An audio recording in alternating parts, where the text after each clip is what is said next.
Guys don't like women who do that, who just like go to hotels and sleep with them. Who are you becoming? Be careful because you're going to be alone. She said, what? How could they do something like that? Are you serious? What a thirsty MFer. Not good. She's absolutely dead to me. That's because she died. I'm Sterling Mulberry. And I'm Blair Payton. And welcome to Bad Behavior, a morally questionable podcast. We're two unqualified friends, two unhinged comedians, determine once and for all what is good and what is bad. Hello, and welcome to Bad Behavior. I'm Blair Payton. And I'm Sterling Mulberry. In each episode of the podcast, a guest shares a morally questionable story from their life, and we decide if they were in the right or the wrong. Sterling? Yeah. Right up top, I'd like to bring something bad to the table. Okay.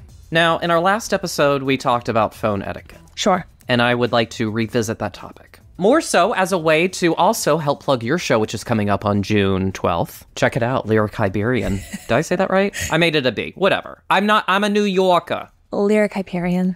I had a friend visit me from Roanoke. Mm-hmm. That's my hometown. Sure. And she was like, hey, let's meet up for drinks. And I was like, happy to. So I met up for drinks. Now, as a woman of a certain age, I need good lighting. Good lighting is key for me. Overhead lighting, bad for me. It is detrimental to my facial structure, okay? Okay. So we get there for drinks, and my friend is like, hey, let's take a selfie, because I want to send it to our other mutual friend from Virginia and be like, hey, I'm hanging out with Blair. And I was like, hey, all right, fine, whatever. She takes the picture. It is horrible, okay? I look like a goblin. There's no way you look like a goblin.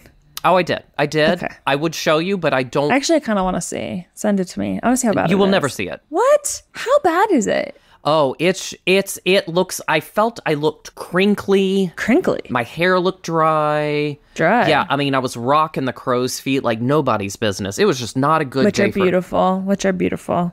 We're bringing wrinkles back 2024. That's my new agenda. But here's the bad etiquette. Okay. She said she was just going to send it to her, right? Yeah. Okay? Yeah. And I was like, okay, that's fine. I'm on my way home. I get tagged in a Facebook post that said, so glad I get to see Blair in the big city. And it's that forking picture. Okay. I hated it. Okay, well, obviously your friend did say that she would just be texting, so that is hard, but I bet it wasn't. Obviously, we have to remember people are usually coming from things with good intentions. And I'm sure she was like, shoot, I wish we had taken another picture, but I really want to tell everyone I went on this trip. I want to tell everyone I saw Blair. I'm just so excited. I had such a good time. So I'm going to post a photo. It's probably not our best one, but it's the only one we have. So what else are you going to do? So I don't know if it's so bad. And also we have to remember, you should be on Facebook. So bad etiquette for both of you. I beg to differ. I think she could have easily been like, hey, I got to see Blair in the big New York City. Tagged my name only and just had a picture of the Empire State Building. I think it's just as effective. Have you talked to her about this? No, I'm afraid. I'm afraid to confront her because I don't want this to ruin our friendship because I'm very serious about this and I may have to defriend her. So wow, it's getting pretty dicey and I need you to talk me off a ledge. We have to kind of embrace that we look different ways in different photos. And that doesn't mean that's actually what we look like. I've been captured in a myriad of ways that are bad, good. What was the worst way you were ever captured on photo? I would say pretty much every single episode that has been uploaded in the last month has been the worst angle on my face ever. I had a spider bite, so my chin was also literally inflamed. I've never looked worse. And you know what I said? Let it go. Idina Menzel said that. In the long run, it's out with the wash. So I would say, get back out from that ledge, come back inside. We have bigger fish to fry. Can we repair our friendship? Yes, but I actually think in this case, maybe it's you have to look inward than be mad at her about posting that photo. Ultimately, I'm not that crazy about it. Like, this is a bit, but I did hate the picture. I think you do this. Take a gorgeous photo of yourself, edit her in, send it to her and say, maybe you could post this one instead. Well, I'm so glad we worked that one out. Thank you. I was in my head about it, and I know you're struggling. So excited that you're back on the ledge. You're off the ledge, back in the studio. You know what? I got off the ledge. We have an incredible guest on our podcast today. We're so excited to have her on. You've seen her touring her shows really around, I want to say this, the world, and performing a ton in New York and upcoming in LA. Her special on YouTube is called Queef Week, and she has a new special coming up. There's a new special dropping on YouTube on May 28th called Carmen, Lynch in Espanol. So check it out. Please welcome our guest today, Carmen Lynch.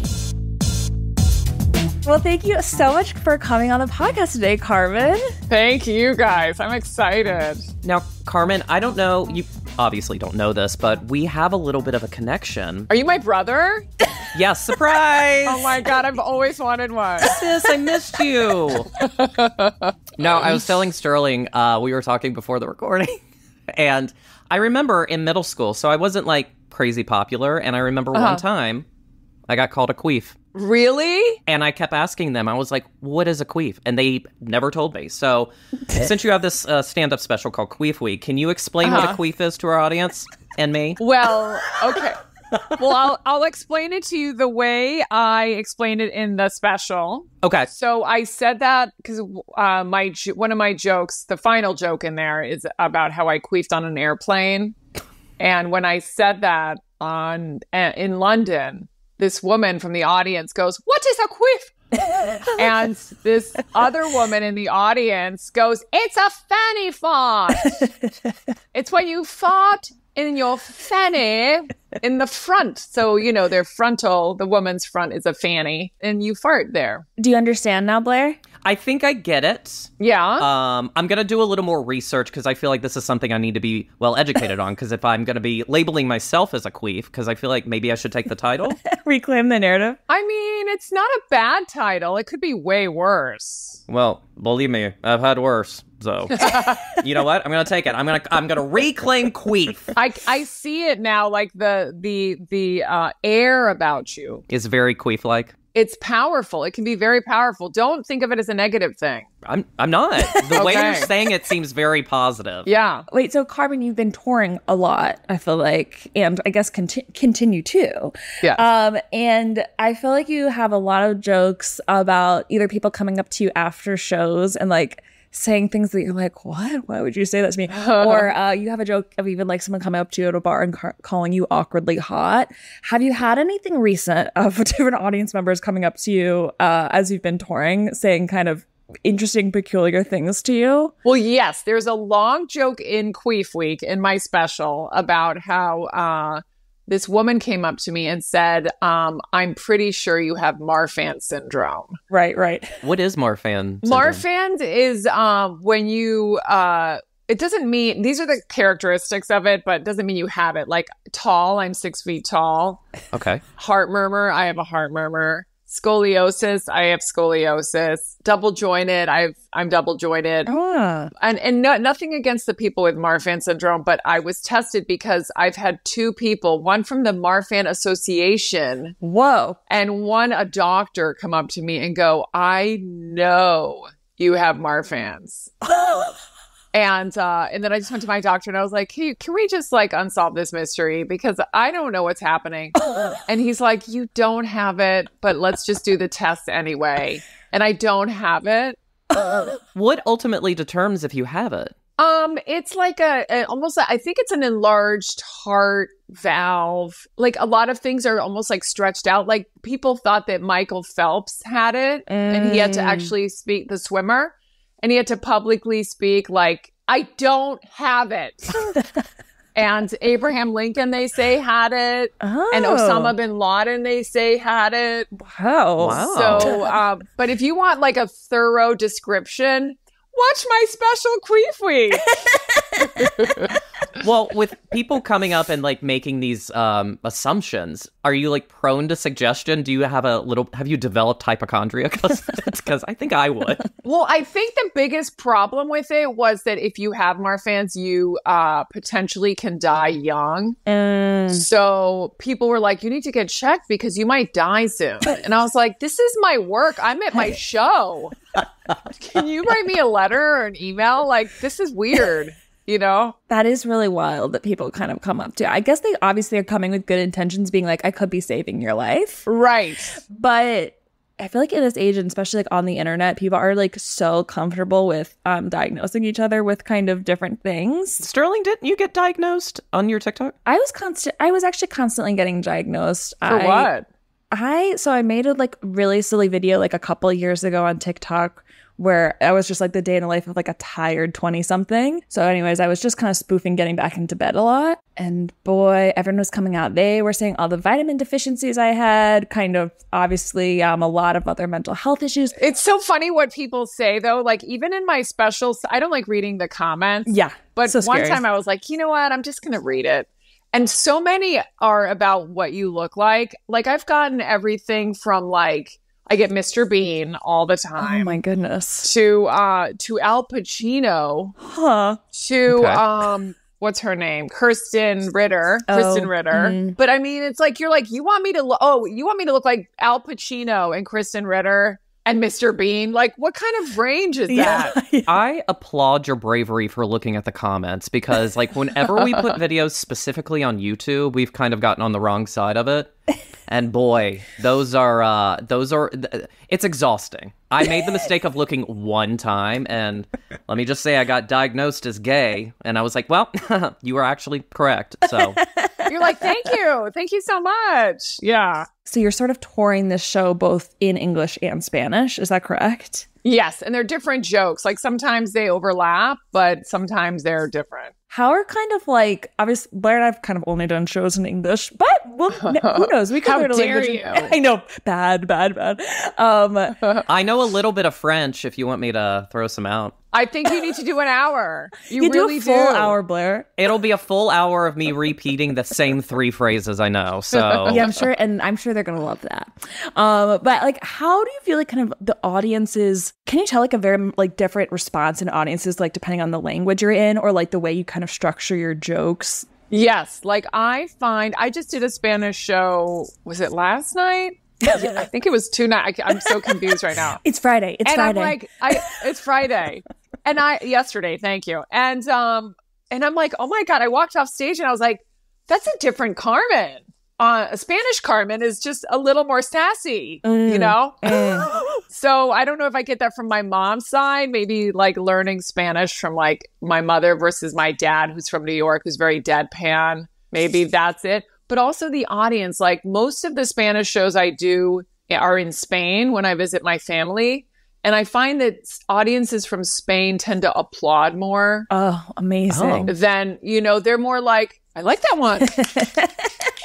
So wait, they won't laugh? They'll just applaud? I mean, they'll laugh, but sometimes they'll like applaud too much. And you're like, can you wait until I'm finished with the joke? Like, that was just a setup. Yeah. Like, can you just wait? Yeah. You know, this is not a puppet show. Like, you don't have to applaud because I don't have tricks. It's just, you have to listen. But it's like that positive affirmation, like, you're on the right track. Keep it going. We like where it's headed. Yes, but also like, let me finish so it's flowy. Because one time I remember doing a joke and they applauded so much and I was like, I can't finish this.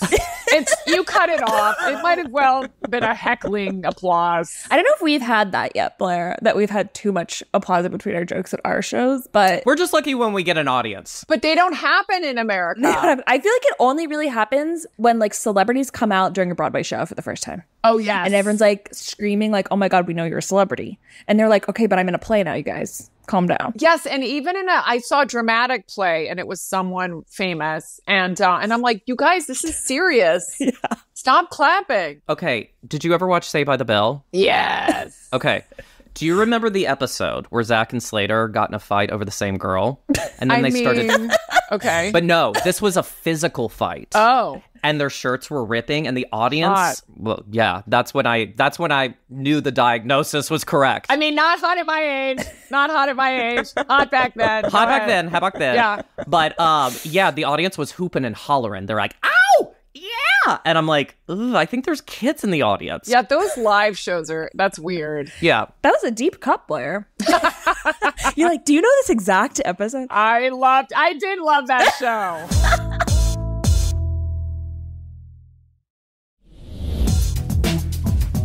We have a game on this podcast called Heaven or Hell. And we're going to present some various events to you. And you're going to kind of deem them heaven, hell, or if you're kind of ambivalent, purgatory.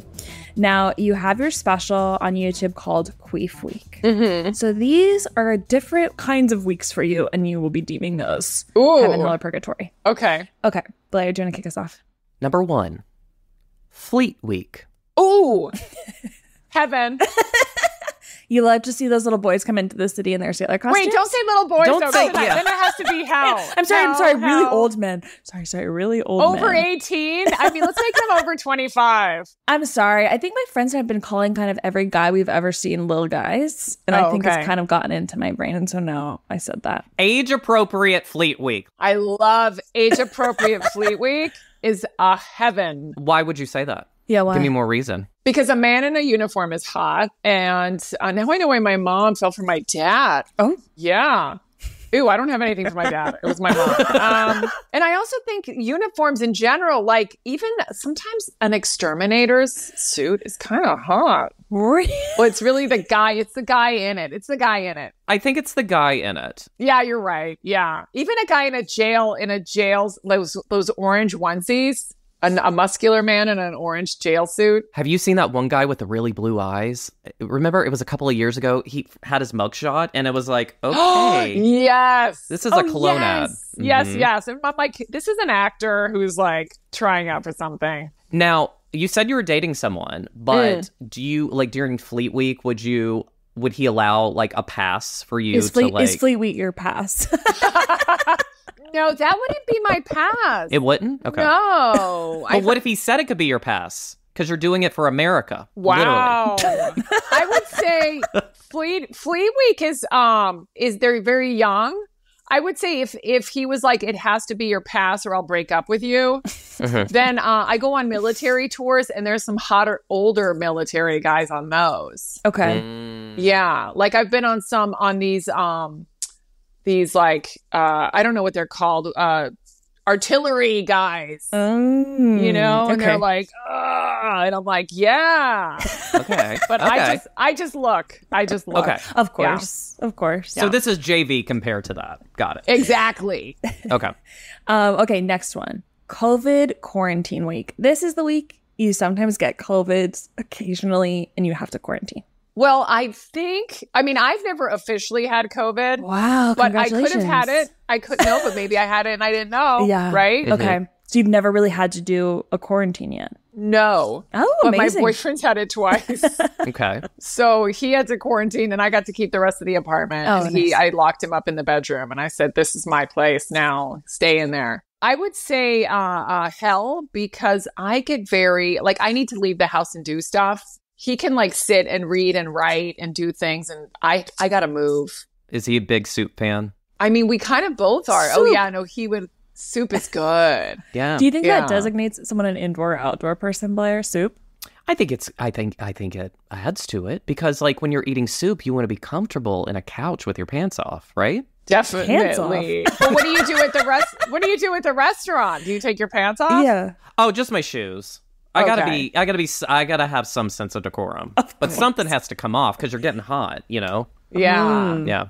I'm going to have to try outdoor soup now just to see if I can do that. Yeah, if you can do that. I feel like chili, camping. Chili. That's an outdoor soup. Yes. That's a good one. Okay.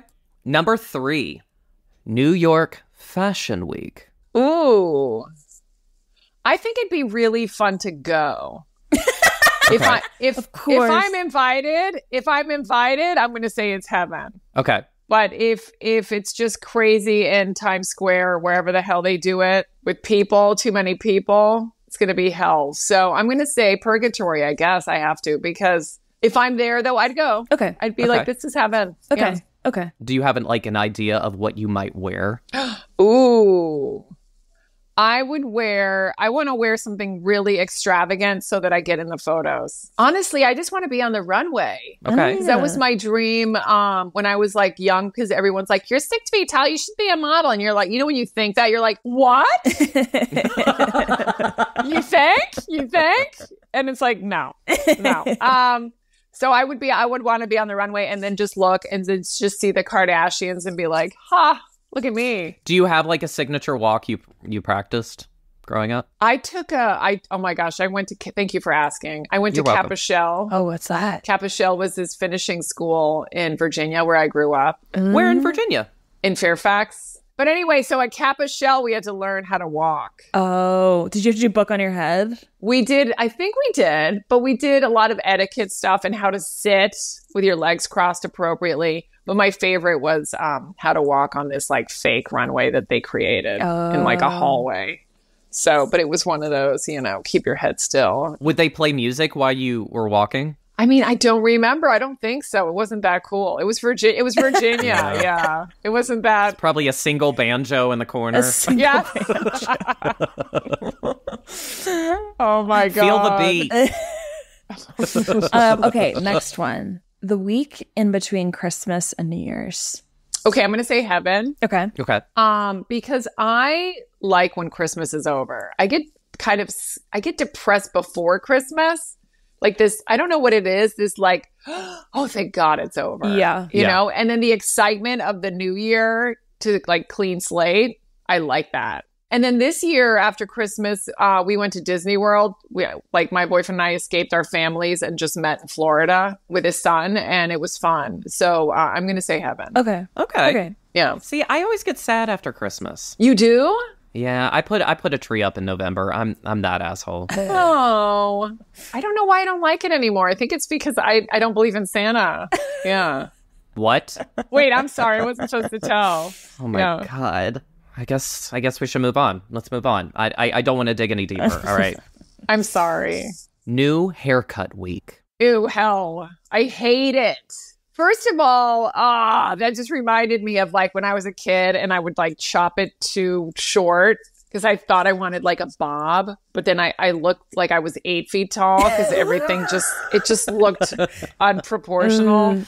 Sure. And then my hair is so thin and they love to comb it too much. So then it was like this. Yeah. Oh, hell for sure. I love kind of a few months out haircut. So that first week. And then you have to kind of go to your friends and be like, hey, did you guys notice anything different? And they're like, no. I don't know. It's a sensitive time. Just the time after your haircut. Have you ever had it just look so ugly that you had to like wear it up for 2 weeks just so no one would know? I'd wear it in a ponytail. I haven't ever done anything like so crazy. Like I've never dyed my hair or gotten bangs. I have dyed my hair. You have? What color? When I was in my 20s, someone recommended, they were like, Matt Bomber from White Collar, he's kind of like dark red hair. You should do that. And I was like, yes, because we're twins.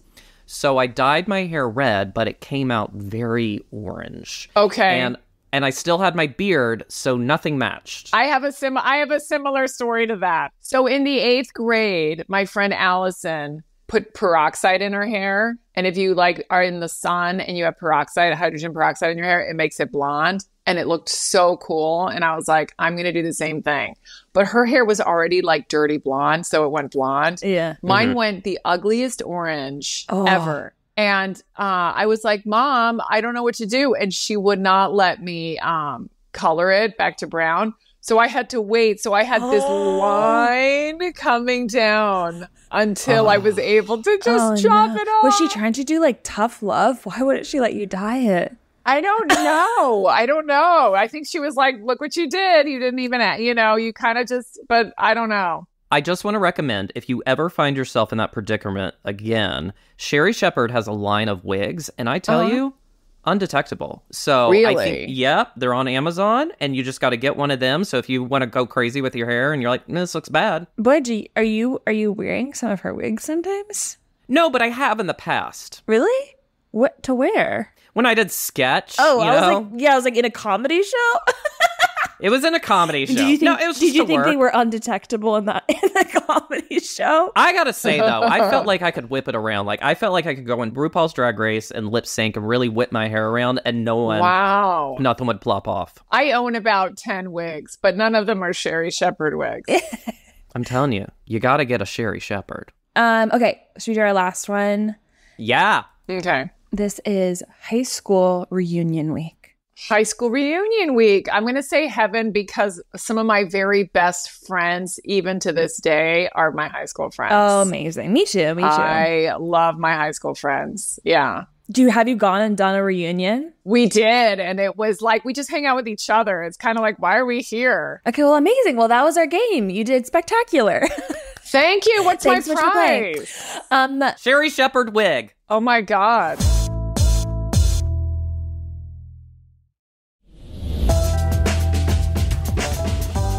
Okay, so Carmen, we've come to the portion of the podcast where you might have a morally questionable story that you're going to present to Blair and I, and we're going to decide if you're in the right or the wrong. I think I already know. You think you already know which way we're going to go? Yes, I think I do. You might be surprised. You never know. So when I was about 20, on one of my college summer breaks or whatever, I don't know where I was, but I needed like a job for like a month. It wasn't the whole summer, but I was like, I need a job. And my sister and I found this job at this military commissary. You know what a commissary is? It's like a supermarket on a military base. Okay. So, and we would ship produce. It was this crazy summer outdoor job where we would help ship the like fruit into the supermarket and all this stuff. Okay. And there was this guy there that was like really cute, and she could tell that I thought he was cute, same age, and she called him Dylan because he looked like Dylan from 90210. Okay. And so we'll just call him Dylan. But anyway, so Dylan and I totally liked each other, and about a couple months, I guess, after the job was over, we kept in touch. He lived like a few hours away, and we wanted to go to the beach. But I knew, even at 20, like I had very strict conservative parents. And there was no way, and I still lived at home, before I went to, so I was like, there's no way my mom's going to let me just, when I'm still under their roof, I can't just be like, I'm going to the beach with this dude. She'd be like, no, you're not. But my mother had this weird rule throughout my adolescence that like, if I was going to a party, she would always ask me who's going and how many people were going.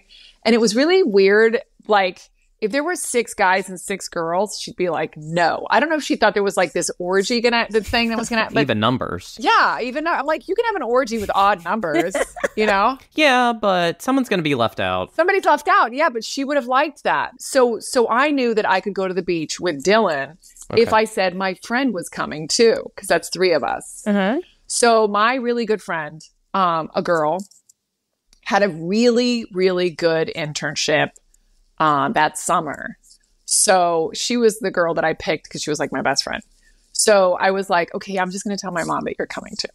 So Dylan and I went to the beach, and, we lost track of time, and I was supposed to go to work. So we spent the night at this hotel, and I was supposed to go to work the next day. And we either had a flat tire and I don't know, it got crazy. We were still 2 hours away from my parents' house. So I called my mom, not even thinking. There were no cell phones, so I called from a payphone on like the side of the road. And I was like, I'm going to be late. It's going to be like 2 a.m., but it's okay. I think we're just going to sleep over at like Dylan's. And, I just made something up. Okay. And she knew immediately. She's like, what is your friend going to do with this amazing internship? She can't miss this job. Oh, she wasn't going, was she? You lied to me? So you could be with this guy alone and go to a hotel? What kind of woman do you think that? Guys don't like women who do that, who just like go to hotels and sleep with them. Who are you becoming? Be careful because you're going to be alone. Like she gave me the whole like old fashioned, don't sleep before sex. Yeah. Blah, blah, blah. And I got so grounded. That was my thing. I got grounded all the time. So because I lied, because I wanted to be with this dude that I knew. I'm 20. I know what I'm doing. You know what I mean? Yeah.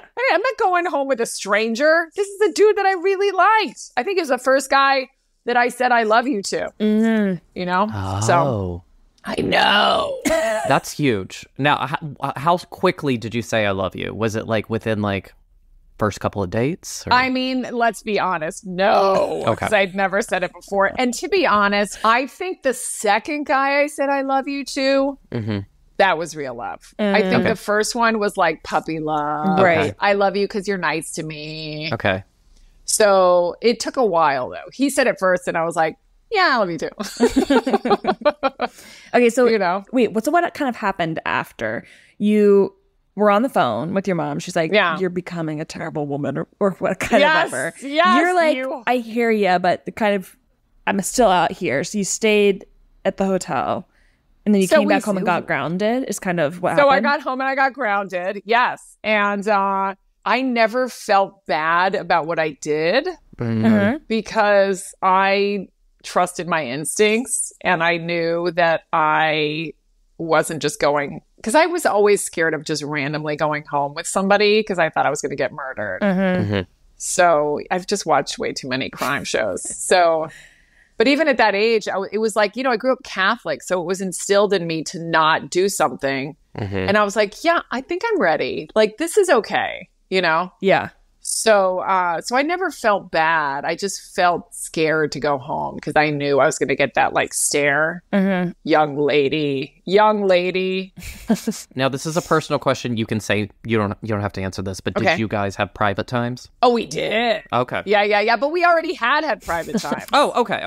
So, but I mean, my parents didn't know that. But, I think at that point they were like, oh, she had private times at the hotel because why else would you go there? Right. But then after this incident, you continued seeing each other? Yes. But then, one thing leads to another. I go back to college and it's like goodbye. Right. Yeah.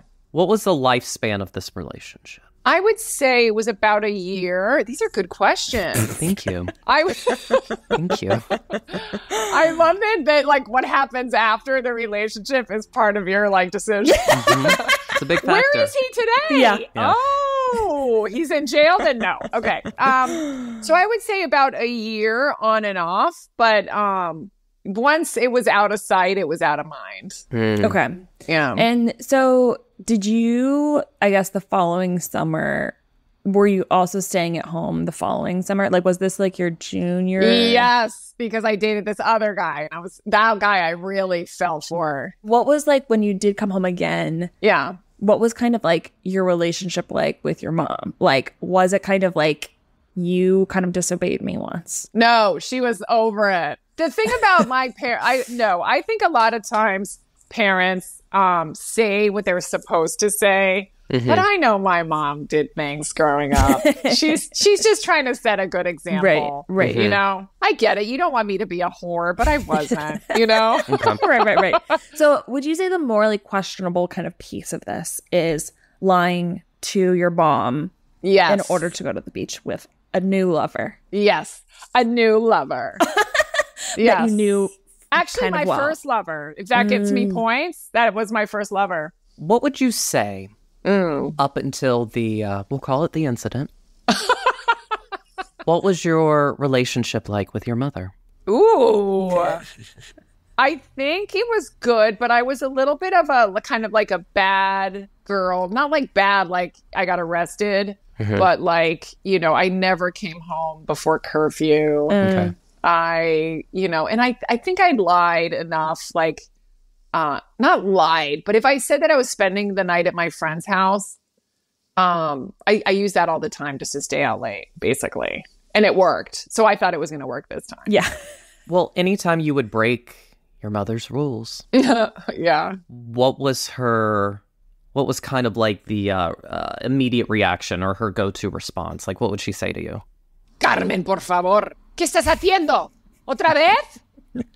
Like that. I get a Spanish speech. Yeah. And then the funny part is like my mother was the disciplinarian, but she's like, wait till your dad gets home. And then you're like, oh my God, this is new level. Because he never got mad. He just kind of looked at you like, Carmen, this is not good. Right.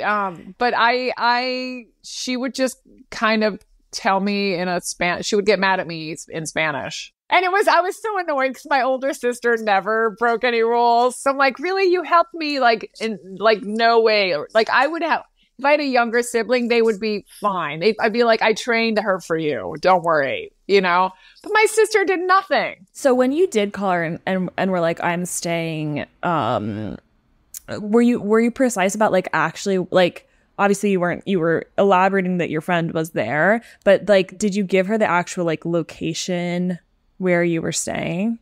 Like, did she actually like kind of know where you were, or were you kind of like, yes, she knew I wasn't like far. I think her issue was that I lied about my friend being with us so I could like hang out. But like, I forgot all about my friend. I was in such a like couples mode that I was like, yeah, we're just going to like spend the night here. And she's like, yeah, your best friend has the most amazing internship in like the best financial company. I know she's not there, or she has to go to work, So I was like, damn it, why did I use her? Okay. Well, I think I have my verdict, Blair. How are you feeling? I'm still formulating thoughts in my head area. This is harder than the Donald Trump trial. Yeah. I'm taking this very seriously. Okay, well, I can go first. Okay, cool. So I think this sounds, I loved the way you were telling this story. I was like, this sounds like a movie. When you're like, we were kind of going to the beach. Like, there were just certain elements that I was like, this is giving, I love it. It's giving movie. But I do think this is kind of a classic formative experience when you're kind of in your youth, of kind of breaking rules just a little bit. And I think like you were putting some of the safety measures in place, right? They kind of had a general sense of where you were. I don't know. I guess because you were 20, it wasn't like you were so young. Right. And you were kind of, flexing a little bit. You weren't doing anything like way too crazy. I think sometimes like when you don't allow yourself those little moments of kind of like exploration or like breaking the rules slightly, as you grow up, you kind of like move so far in the other direction because you didn't have like a taste of like a little bit of breaking of the rules. So I'm gonna say totally fine behavior. It sounds like an amazing time to go to the beach with a new lover, and I think it's totally fine. I'm saying good behavior. Yay! Not what I expected. I hear you. Ooh. Now, I will say, it is, yes, formative years, but you were an official adult at 18. And so you knew right from wrong. And this is a mother who loved you, I'm assuming, right? Yes, very much. Okay, because she was getting mad, so I'm assuming she loved you. And you kept breaking her heart. Well, just once, really.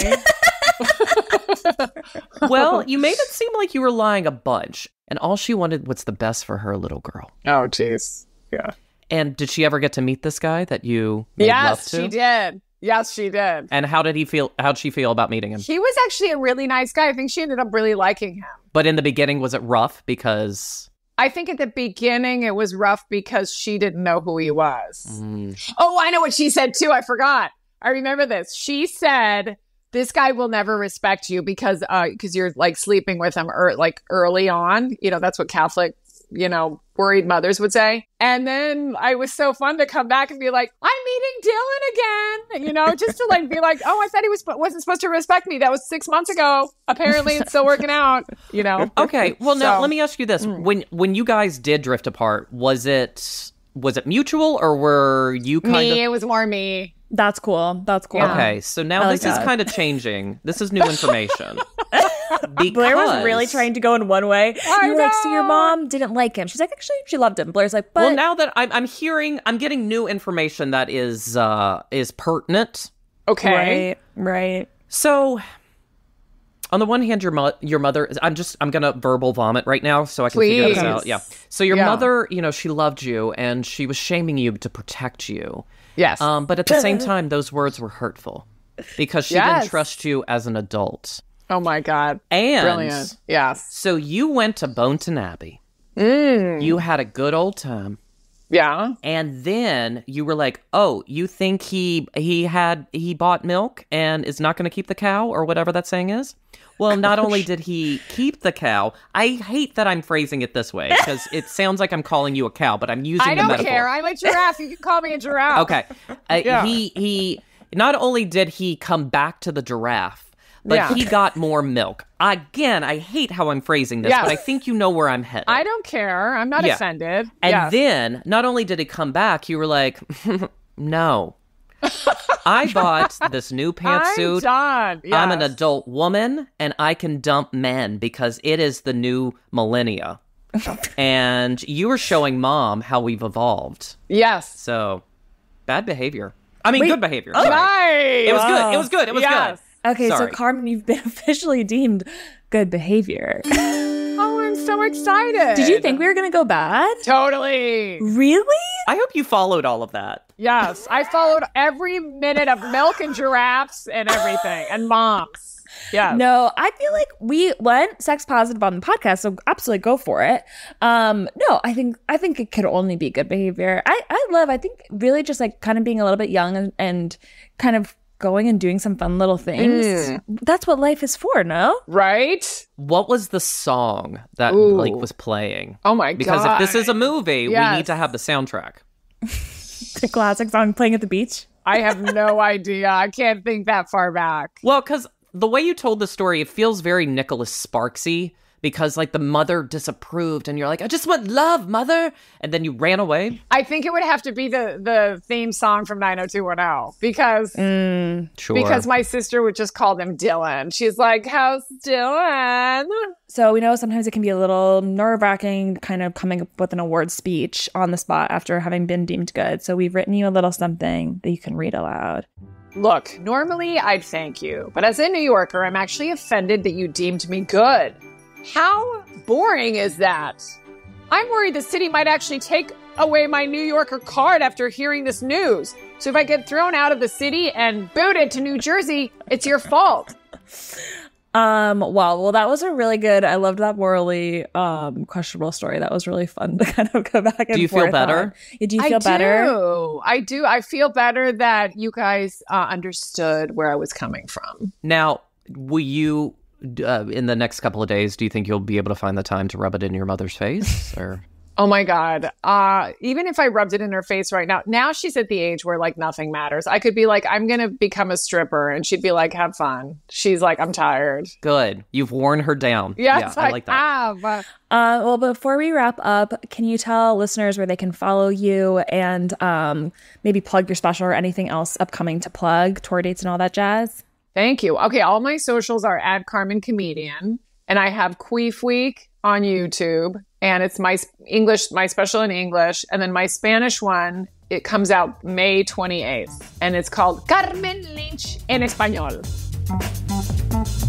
And that's our show. Thanks so much for listening today. We absolutely hate to do this. We hate it. But it would mean the world to us if you can subscribe to the podcast wherever you get podcasts, rate and review. Follow us at Bad Behavior NYC on Instagram and TikTok. Thanks again for listening. And remember, whatever your moral status, we are always here to judge. Bye.